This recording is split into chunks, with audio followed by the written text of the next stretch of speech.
Hello welcome back to my channel Alphin anaesthetic lifestyle. അപ്പോൾ ഇന്ന് നമ്മൾ വന്നിരിക്കുന്നത് ഒരുപാട് കുട്ടികൾ ഡൗട്ട് ചോദിച്ചതാണ്. സി പാസിന് അപേക്ഷിച്ച് കഴിഞ്ഞു, ഇനി അതിൻ്റെ പ്രൊസീജിയേഴ്സ് എങ്ങനെയാണ് എന്നുള്ളത്. നമ്മൾ ഓൾറെഡി LBSൽ അപേക്ഷിച്ച് അഡ്മിഷൻ കിട്ടുന്ന വരെയുള്ള പ്രോസസ്സും കാര്യങ്ങളും പറഞ്ഞിട്ടുണ്ട്.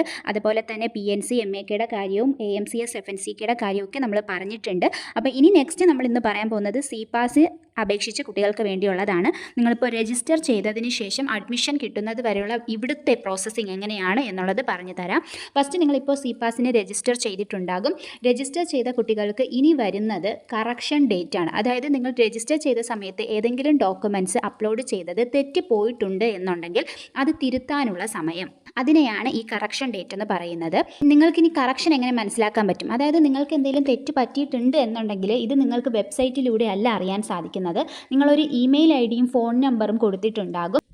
ആ ഒരു ഇമെയിൽ ID യിൽ അല്ലെങ്കിൽ ഫോൺ നമ്പറിൽ SMS ആയിട്ടായിരിക്കും ഇത് വരുന്നുണ്ടാവുക. അതുകൊണ്ട് തന്നെ പല കുട്ടികളും ഫോൺ റീചാർജ് ചെയ്യുമ്പോൾ നമ്മൾ നോർമലി ചെയ്യുന്നത് ഡേറ്റ ആൻഡ് കോൾ ആയിരിക്കും റീചാർജ് ചെയ്യുന്നത്. ചില കുട്ടികൾ SMS റീചാർജ് ചെയ്തിട്ടുണ്ടാവില്ല. കഴിഞ്ഞ വർഷം ഇങ്ങനെ ഒരു അബദ്ധം പറ്റിയിട്ടുണ്ട് പലർക്കും. അതുകൊണ്ടാണ് പറഞ്ഞു തരുന്നത്.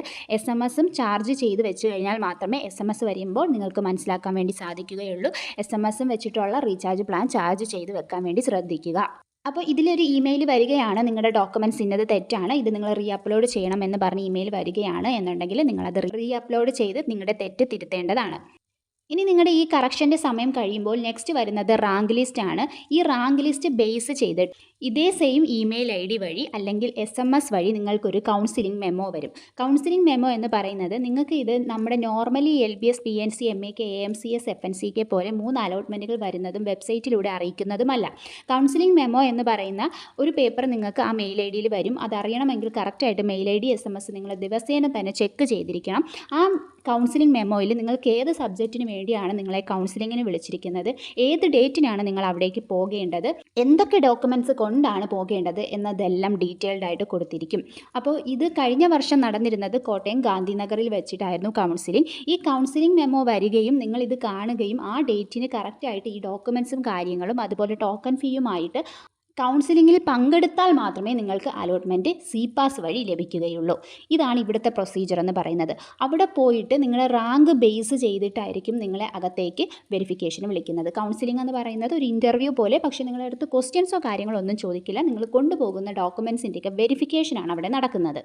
കഴിഞ്ഞ വർഷം ആദ്യം കൗൺസിലിങ്ങിന് വിളിച്ചത് 1 മുതൽ 300 വരെയുള്ള റാങ്കിലുള്ള ജനറൽ കാറ്റഗറി സ്റ്റുഡൻസിനെയാണ്. അപ്പോൾ അത് ബേസ് ചെയ്തിട്ട് നിങ്ങളുടെ റാങ്ക് വന്നതിന് ശേഷം ഇത്ര റാങ്ക് ഉള്ളവർ ഇന്ന ദിവസം വരണം, ആ രീതിയിലാണ് കൗൺസിലിങ്ങിന് വേണ്ടി വിളിക്കുന്നത്. അപ്പോൾ തന്നെ നിങ്ങൾ അവിടെ പോകണം. SC ST OEC സ്റ്റുഡൻസിനാണെങ്കിൽ 1000 രൂപയാണ് ടോക്കൺ ഫീസ്, അത് കൊണ്ടുപോകണം. ബാക്കി category students general OBC EWS കാറ്റഗറിയിലുള്ള എല്ലാ സ്റ്റുഡൻസും 25,000 റുപ്പീസ് വേണം കൊണ്ടുപോകാനായിട്ട്. അവരുടെ ടോക്കൺ ഫീസ് അതാണ്. അപ്പോൾ ഈ ടോക്കൺ ഫീസ് നിങ്ങൾക്ക് അവിടെ വെച്ച് അലോട്ട്മെൻറ്റ് കിട്ടുകയാണെങ്കിൽ നിങ്ങൾ അവിടെ ടോക്കൺ ഫീ അടച്ച് സെക്യൂർ ചെയ്യണം. ഇനി നിങ്ങൾ അവിടെ പോയി നിങ്ങൾക്ക് അത് വേണ്ട എന്ന് നിങ്ങൾ തീരുമാനിക്കുകയാണെങ്കിൽ നിങ്ങൾക്ക് പിന്നെ സി പാസിലെ മറ്റ് കൗൺസിലിംഗ് മെമ്മോയോ ഒരു കാര്യങ്ങളോ പിന്നീട് മുന്നോട്ട് വരികയില്ല. ഈ കൗൺസിലിംഗ് മെമ്മോയിൽ തന്നെ നിങ്ങൾ ഏത് സബ്ജക്റ്റിന് വേണ്ടിയാണ് വിളിച്ചത് എന്നതും അറിയാൻ വേണ്ടി സാധിക്കും. ചില കുട്ടികളെ BSc നഴ്സിങ്ങിന് വേണ്ടിയിട്ടായിരിക്കും, ചില കുട്ടികളെ പാരാമെഡിക്കലിന് മറ്റ് കോഴ്സുകൾക്ക് വേണ്ടിയിട്ടായിരിക്കും.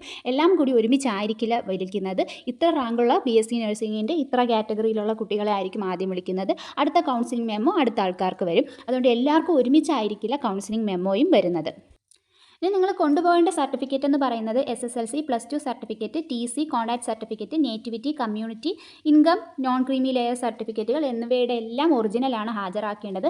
പിന്നെ എടുത്ത് പറയേണ്ട ഒരു കാര്യമെന്ന് പറയുന്നത്, ഇപ്പോൾ നിങ്ങൾ സി പാസിൽ പോയി ടോക്കൺ ഫീസ് എടുത്ത് അവിടെ അഡ്മിഷൻ എടുത്തു എന്ന് വിചാരിക്കുക. നിങ്ങൾക്ക് അവിടെ നിന്നും LBSലേക്ക് ഗവൺമെൻറ് കോളേജിൽ കിട്ടുകയാണ് എന്നുണ്ടെങ്കിൽ അവർ മാറ്റിത്തരും.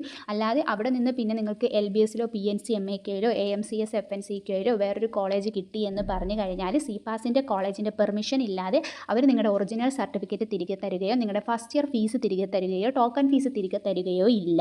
അപ്പോൾ അവിടെ പോകുന്ന കുട്ടികൾ ആ കോളേജ് ഇഷ്ടപ്പെട്ട് ആ കോഴ്സ് ഇഷ്ടപ്പെട്ട് എന്ന് ഉറപ്പ് വരുത്തിയതിന് ശേഷം മാത്രം അവിടെ അഡ്മിഷൻ എടുക്കുക. അതുപോലെ കോളേജിൽ ഡയറക്റ്റ് പോയി അഡ്മിഷൻ എടുക്കുന്ന ആ സമയത്ത് തന്നെ നിങ്ങൾ ഫസ്റ്റ് ഇയറിലെ ഫീസ് അടയ്ക്കണം. ഫീസ് സ്ട്രക്ചറും കാര്യങ്ങളൊക്കെ നമ്മൾ കഴിഞ്ഞ സി പാസിൻ്റെ വീഡിയോസിൽ ഓൾറെഡി പറഞ്ഞിട്ടുണ്ട്. അല്ലാത്ത പക്ഷം സി പാസിൻ്റെ വെബ്സൈറ്റിൽ നിങ്ങൾക്ക് ചെക്ക് ചെയ്ത് കഴിഞ്ഞാൽ അതിനകത്ത് നിങ്ങൾക്ക് ഫീസ് സ്ട്രക്ചർ കാണാൻ വേണ്ടി സാധിക്കുന്നതാണ്. ഞാൻ ജസ്റ്റ് ഫീ സ്ട്രക്ചറിൻ്റെ ഒരു സ്ക്രീൻ ഇവിടെ കൊടുത്തേക്കാം. നിങ്ങൾ സ്ക്രീൻഷോട്ട് ചെയ്തതിന് ശേഷം ഫീ സ്ട്രക്ചറും കാര്യങ്ങളും മനസ്സിലാക്കുക. ഇനി ഇവിടെ OEC SC ST കാറ്റഗറി സ്റ്റുഡൻസിനാണെങ്കിൽ ഗ്രാൻസ് വഴിയാണ് ഫീ വരുന്നത്. ഇവരൊരു 10,000 റുപ്പീസ് കോളേജിൽ അഡ്മിഷൻ എടുക്കാൻ പോകുന്ന സമയത്ത് കോഷൻ ഡിപ്പോസിറ്റ് ആയിട്ട് അടയ്ക്കേണ്ടതായിട്ട് വരുന്നുണ്ട്. ആ കോഷൻ ഡിപ്പോസിറ്റ് 4 വർഷത്തെ പഠനത്തിന് ശേഷം അവർക്ക് തിരികെ ലഭിക്കുന്നതുമാണ്. അപ്പോൾ ഇങ്ങനെയാണ് CPASൻ്റെ ഓരോ പ്രോസസ്സ് എന്ന് പറയുന്നത്. ഇപ്പോൾ നമ്മൾ CPASൽ രജിസ്റ്റർ ചെയ്തു. ഇനി അടുത്തത് കറക്ഷൻ ടൈമാണ്. നിങ്ങളുടെ ഡോക്യുമെൻറ്റ്സ് എന്തെങ്കിലും തെറ്റുണ്ടെങ്കിൽ അത് ഇമെയിൽ വഴി വരും. അത് നിങ്ങൾ കറക്റ്റ് ചെയ്യുക. കറക്റ്റ് ചെയ്തതിന് ശേഷം നിങ്ങളുടെ റാങ്ക് ലിസ്റ്റ് വരും. റാങ്ക് ലിസ്റ്റിൽ എത്രാമത്തെ റാങ്കാണെന്ന് മനസ്സിലാക്കി വെക്കുക. അത് കഴിയുമ്പോൾ നിങ്ങൾക്കൊരു കൗൺസിലിംഗ് മെമ്മോ വരും. അതിൽ ഏതാണ് നിങ്ങൾക്ക് കോഴ്സ്, അതുപോലെ നിങ്ങൾക്ക് എത്രാമത്തെ റാങ്കിനാണ്, നിങ്ങൾ എന്തൊക്കെ ഡോക്യുമെൻറ്റ്സ് കൊടുക്കണം, എവിടെയാണ് നിങ്ങൾ പോയി കൗൺസിലിംഗ് അറ്റൻഡ് ചെയ്യേണ്ടത്, അറ്റൻഡ് ചെയ്യുന്നവർക്ക് മാത്രമേ അലോട്ട്മെൻറ്റ് ലഭിക്കുകയുള്ളൂ. അവിടെ പോയിട്ട് ഇഷ്ടപ്പെട്ട കോളേജും കോഴ്സും ഒക്കെ സെലക്ട് ചെയ്തിട്ട് നിങ്ങൾക്ക് അവിടെ പാർട്ടിസിപ്പേറ്റ് ചെയ്യാൻ വേണ്ടി പറ്റുന്നതാണ്. അങ്ങനെ അലോട്ട്മെൻറ്റാണ് ഇവിടെ ലഭിക്കുന്നത്. അതിനുശേഷം അവർ തന്നെ അവിടെ വെച്ച് ടോക്കൺ ഫീസ് അടയ്ക്കാൻ പറയും. ടോക്കൺ ഫീസ് അടച്ചതിന് ശേഷം മറ്റൊരു ഡേറ്റ് തരും കോളേജിൽ പോയി ജോയിൻ ചെയ്യാൻ. ആ സമയത്ത് കോളേജിൽ പോയി ജോയിൻ ചെയ്ത് ഫസ്റ്റ് ഇയറിലെ ഫീസൊക്കെ അടച്ച് അവിടെ അഡ്മിഷൻ കൺഫേം ചെയ്യണം. ഇതാണ് CPASൻ്റെ പ്രൊസീജിയർ. ഇതിൽ എന്തെങ്കിലും ഡൗട്ട്സ് ഉണ്ടെങ്കിൽ നിങ്ങൾ കമൻറ്റ് സെക്ഷനിൽ ചോദിക്കുക. അപ്പോൾ നെക്സ്റ്റ് വീഡിയോ ആയിട്ട് നമുക്ക് ഉടനെ തന്നെ കാണാം. അതുവരേക്കും okay bye. Thank you for watching.